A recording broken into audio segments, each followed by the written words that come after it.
Shalom, sahabat-sahabat sekalian dalam Beji Hinduru Channel. Kembali lagi berjumpa dengan saya, Pendeta Beji Hinduru. Saat ini kita akan melanjutkan seri pembelajaran kita tentang ilmu berkhotbah, sebagaimana yang telah saya janji di video sebelumnya. Namun, sahabat-sahabat sekalian, sebelum kita memulainya, mari kita tunduk kepala, kita berdoa sejenak. Bapa Surgawi, Allah kami yang baik, saat ini kami akan belajar sedikit untuk memahami pelajaran penting dalam ilmu berkhotbah, khususnya khotbah ekspositori. Terpuji Engkau Tuhan, tuntun kami dengan roh-Mu. Dalam nama Yesus kami telah berdoa. Amin.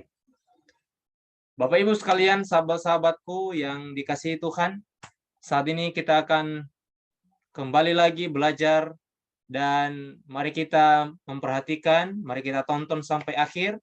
Kalau ada catatan, boleh diambil catatannya, kita boleh ditulis apa yang merupakan hal yang baru atau ada pertanyaan, boleh ditulis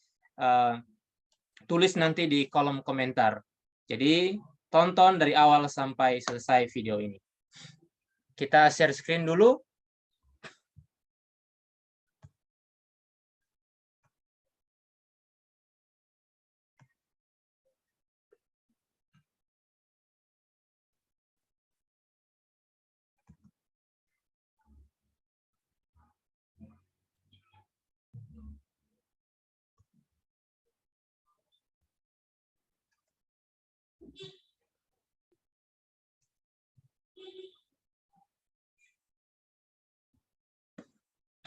Baik.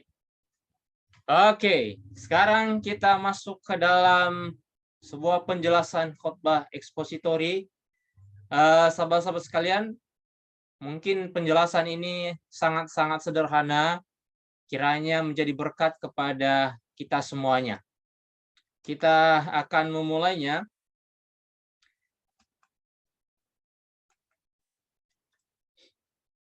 Apa itu khotbah ekspositori? Jadi nanti kita akan bahas dua seri lagi, yaitu khotbah tekstual dan khotbah topikal, tetapi itu di video berikutnya. Makanya ikuti terus channel ini. Tapi saat ini kita akan belajar, yaitu jenis khotbah yang pertama adalah khotbah ekspositori. Nah, perlu saya kasih tahu, saya beritahukan bahwa khotbah ekspositori ini sangat jarang untuk seseorang mereka memakai metode ini atau jenis khotbah ini karena dia bersifat harus menguliti atau mengungkapkan sebuah makna Alkitab secara total dari ayat ke ayat. Jadi nanti kita akan bahas penjelasannya. Jadi khotbah ekspositori adalah sebuah khotbah yang mengekspos, namanya juga ekspositori, sesuatu yang harus diekspos, dikupas, ya, atau sesuatu yang harus diungkapkan dan ditafsirkan apa makna daripada pasal yang diangkat ataupun perikop yang diangkat atau yang dibahas tersebut. Nanti kita akan lihat contoh-contohnya. Khotbah ekspositori hanya berfokus pada pasal atau perikop yang mau dibahas tanpa mengutip dari ayat-ayat yang lain. Jadi ketika kita membuat khotbah jenis ekspositori, maka ya kita pilih satu perikop atau satu pasal, maka kita bahaslah satu pasal itu tanpa meminta referensi dari ayat-ayat yang lain. Jadi tidak perlu mencari referensi dari ayat mana, cukup dari pasal itu sendiri kita telitilah itu dan kita bahas apa saja makna, apa saja pekabaran yang hendak Tuhan sampaikan kepada kita melalui pasal ataupun perikop itu sendiri. Lalu topik atau subtopik dan sub-subtopik dan kesimpulan semuanya diambil dari pasal atau perikop yang dibahas. Jadi khotbah ekspositori itu sendiri adalah pikiran kita memang betul-betul kosong, tidak ada satupun ide di dalam pikiran kita, tetapi untuk menemukan ide, untuk menemukan topik dan sub-subtopiknya, maka kita harus baca dulu Alkitabnya. Jadi ketika kita mau berkhotbah, lalu kita buka-buka Alkitab, lalu kira-kira pasal apa yang mau kita pelajari, lalu kita baca dulu itu ayat, pasal ataupun perikop, maka disitulah nanti muncul apa sih tema besar daripada pasal atau perikop tersebut. Nah, dari situlah nanti kita akan menemukan topiknya, subtopiknya, dan lain sebagainya sampai ke kesimpulan.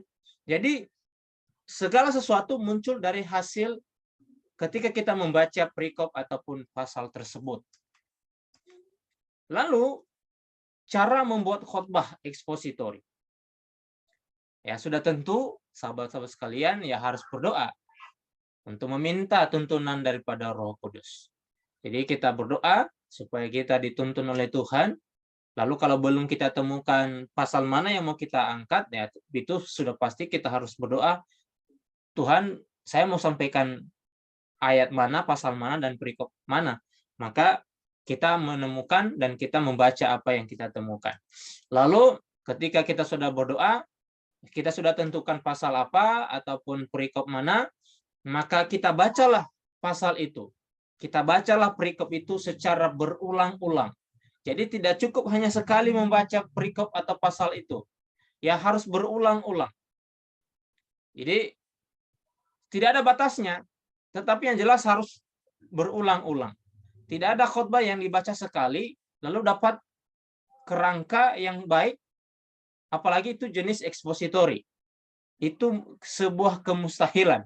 Ya. Jadi kalau itu dibahas, contohnya mungkin mendesak waktunya atau besok mungkin kita berkhotbah, maka pastikan bahwa minimal itu 5 kali kita harus baca berulang-ulang itu pasal.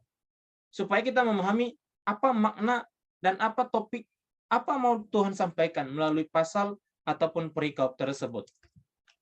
Lalu temukan apa kira-kira yang menjadi tema dari pasal atau perikop tersebut. Jadi ketika kita sudah membaca secara keseluruhan berulang-ulang itu ayat, maka apa sih temanya secara keseluruhan? Ya.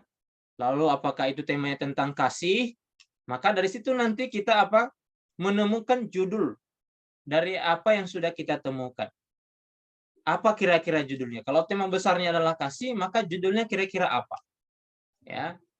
Bisa saja kalau sudah kita temukan, bisa saja judulnya kita buat dalam bentuk pertanyaan, bisa apa syarat kasih yang benar? Ya, atau apa ciri-ciri kasih yang benar? Kalau itu tema besarnya adalah kasih, ya. Atau mengapa kita harus mengasihi sesuai dengan ayat yang kita baca. Baik, coba buat pengelompokan topik. Kira-kira apa saja yang dibahas dalam pasal atau perikop tersebut. Jadi ketika kita sudah menemukan tema besarnya, kita tentukan dia punya judul, lalu dari judul itu kita buat korelasinya dengan kerangka khotbah yang kita sampaikan nanti, maka kita buat pengelompokan. Kalau contohnya dia 10 ayat, maka ayat itu bisa dibagi berapa? Ya, pesannya dibagi berapa?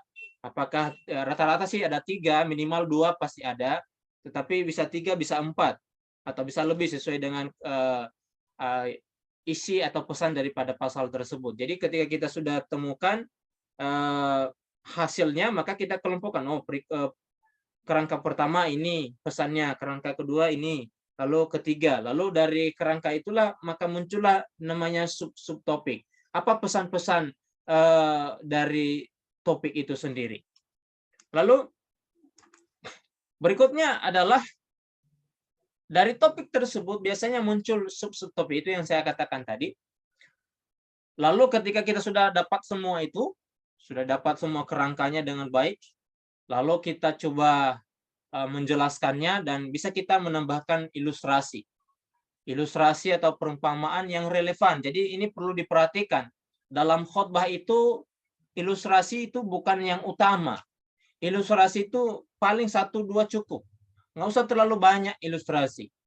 Ya, nanti orang justru mempelajari ilustrasinya, bukan firman Tuhannya. Jadi harus relevan juga ilustrasi yang mau kita sampaikan.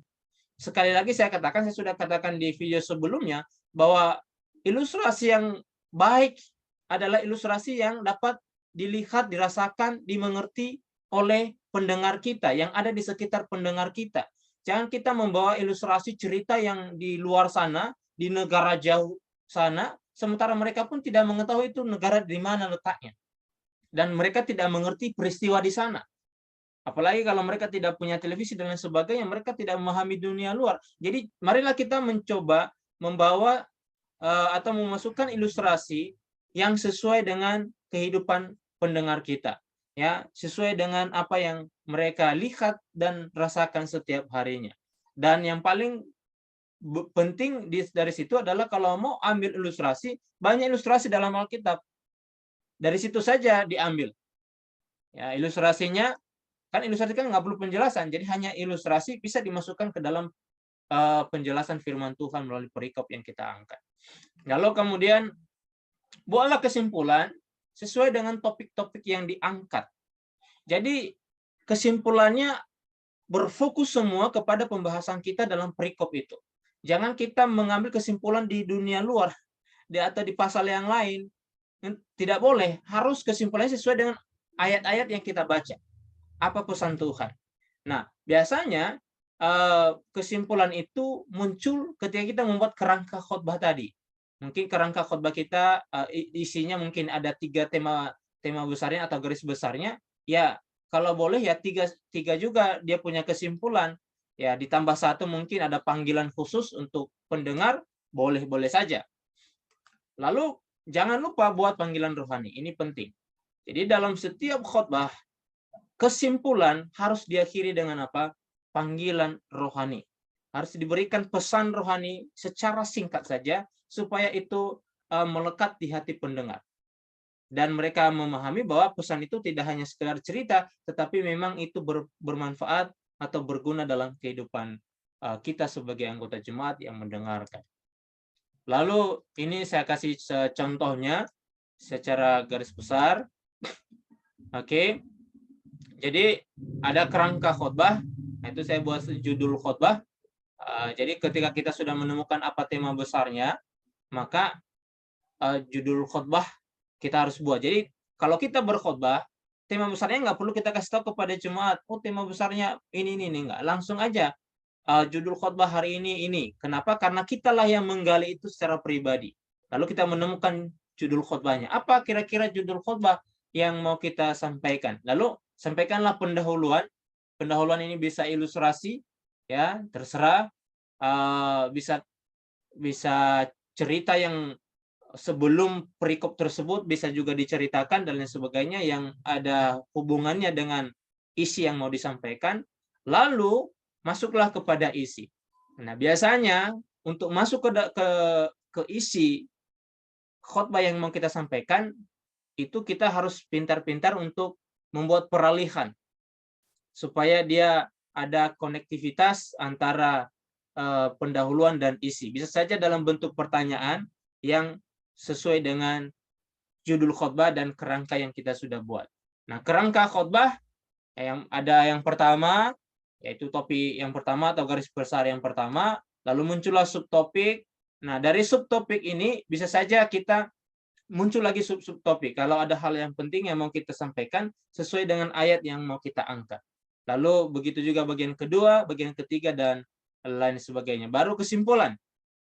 Ya, kesimpulan 1, 2, dan 3. Jadi kesimpulan bukan dalam bentuk kata-kata satu kalimat panjang, tidak perlu. Buat aja kesimpulan kita hari ini 1, 2, 3 supaya jemaat, ini yang mau saya bawa. Jadi ketika jemaat itu mendengar firman Tuhan, mereka sampai kepada kesimpulan, maka kesimpulan itulah yang akan mereka bawa ke rumah.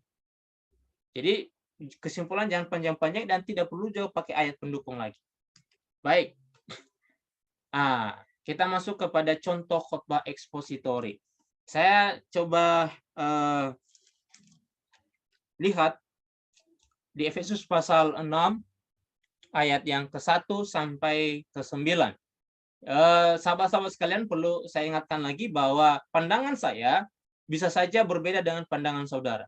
Jadi saudara memahami ayat ini bisa saja dalam perspektif yang berbeda. Jadi ketika kita membaca, maka itu akan memperkaya pengetahuan kita, dan ketika kita mendengarkan orang menjelaskan ayat itu bisa saja berbeda, dan itu akan memperkaya juga pengetahuan kita. Tetapi dalam hal ini saya coba kasih judul dalam Efesus 6 ayat 1 sampai 9 ini adalah nasihat kepada keluarga Allah. Ya. Jadi tema besarnya adalah keluarga Allah. Kenapa? Karena ada bapak, ada orang tua, ada tuan di situ, lalu ada anak, ada hamba dalam sebuah keluarga. Tetapi itu berbicara tentang keharmonisan ya, atau keluarga Allah. Lalu saya coba kasih judul adalah nasihat kepada keluarga Allah. Nah, bisa saja juga yang lain memberikan judul yang lain. Ya. Jadi terserah mau kasih judul yang lain, lalu nanti tinggal ubah kerangkanya sedikit, tetapi ayatnya tetap sama. Jadi saya pilih adalah nasihat kepada keluarga Allah. Oke, kita lihat. Yaitu adalah pendahuluan, ya, pendahuluan bisa isi sendiri, lalu kita masuk kepada isi, ya. Nah, untuk masuk kepada isi bisa dilakukan sebuah atau diberikan sebuah pertanyaan peralihan.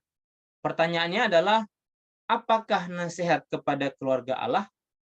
Ya, atau apa sajakah nasihat kepada keluarga Allah? Dan lain sebagainya, bisa diganti atau dibuat yang lain sesuai dengan kerangka yang mau kita buat. Jawaban yang pertama adalah nasihat kepada anak-anak. Ya. Jadi atau bisa juga diganti pertanyaan peralihan tadi adalah kepada siapa sajakah nasihat dalam keluarga Allah? Apakah yang dinasihati itu hanya orang tua atau hanya anak dan lain sebagainya? Nah, perikop ini akan menjawab. Nah, yang saya buat adalah nasihat kepada anak-anak. Itu ada di ayat 1 sampai ayat yang ketiga. Apa isinya? Subtopiknya adalah taat kepada orang tua dalam Tuhan.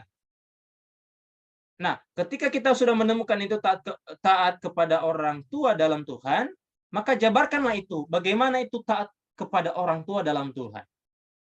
Ya, jadi ketika kita menyampaikan bahwa anak-anak harus taat kepada orang tua, tetapi dalam Tuhan, ya jelaskanlah itu. Apa saja itu dan berikan mungkin ada contoh-contoh yang sederhana. Kemudian, menghormati ayah dan ibu.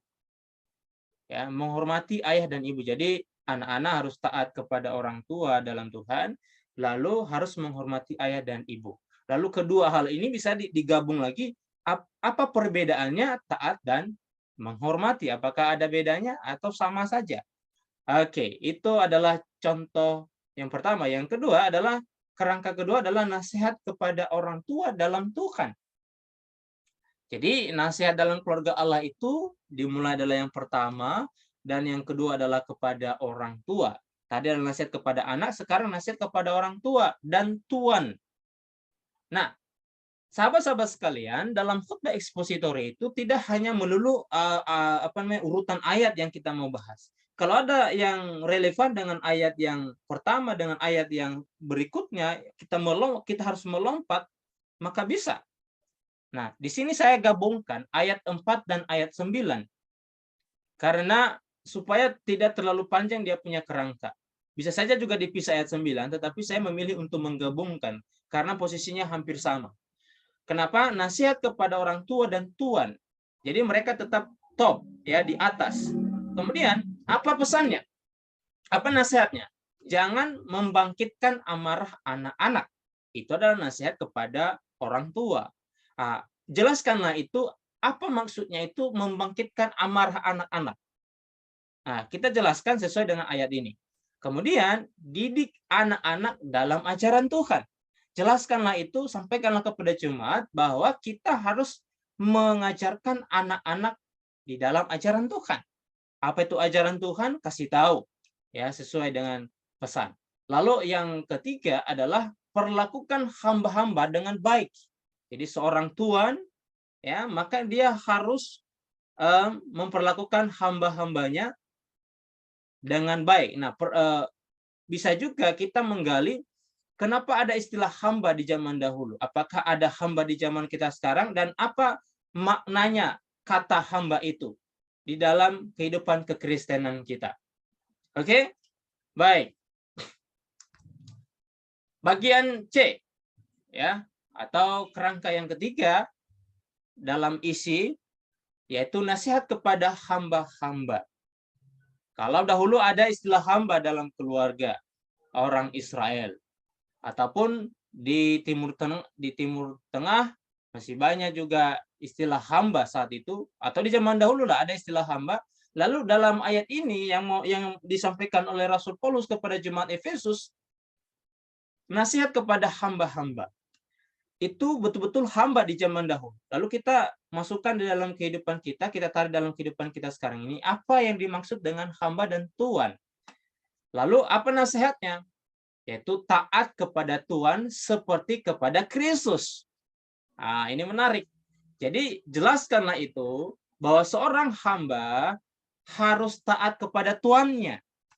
Sebagaimana kita punya Tuhan yang sesungguhnya, siapa? Yesus Kristus. Oke, dan terus ditambah lagi penjelasannya. Lalu bagian yang kedua, nasihat yang kedua kepada para hamba adalah jangan berpura-pura taat. Ya, kita juga dalam hidup kita jangan berpura-pura taat. Ya, jadi dihubungkanlah itu. Ini pesan kepada hamba-hamba. Lalu pesannya untuk kita apa? Jangan berpura-pura taat, bermuka dua.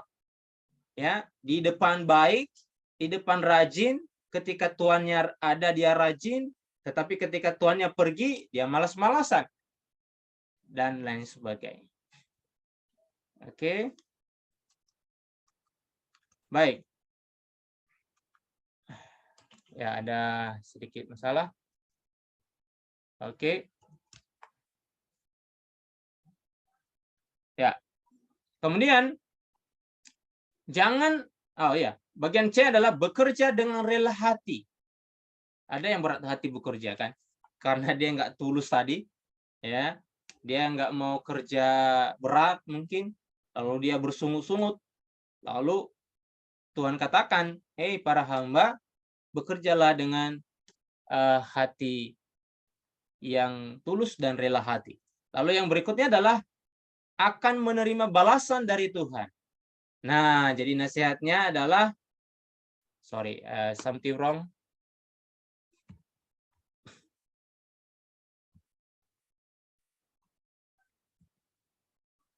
Oke.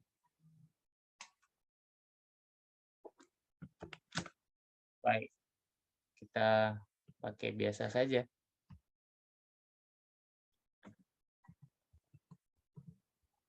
Baik.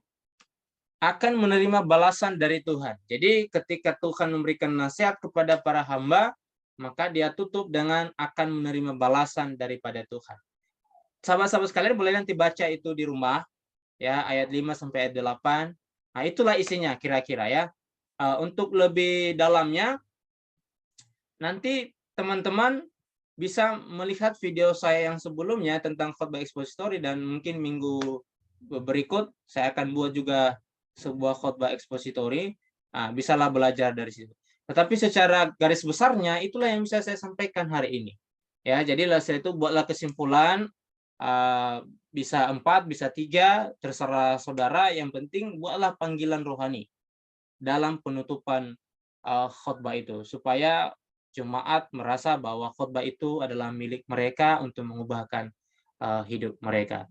Itu saja yang bisa saya sampaikan dalam khotbah singkat ini. Selamat membuat khotbah ekspositori. Sampai bertemu di penjelasan tentang khotbah tekstual di video berikutnya. Tuhan memberkati kita semua. Kita tunduk kepala, kita berdoa. Bapak Surgawi, terima kasih atas kesempatan yang singkat ini dalam mempelajari sedikit tentang mempersiapkan khotbah secara ekspositori. Kiranya Engkau berkati kami, berkati seluruh jemaat pemirsa dimanapun mereka berada. Dalam nama Yesus kami telah berdoa. Amin. Terima kasih, Tuhan memberkati sahabat-sahabat sekalian.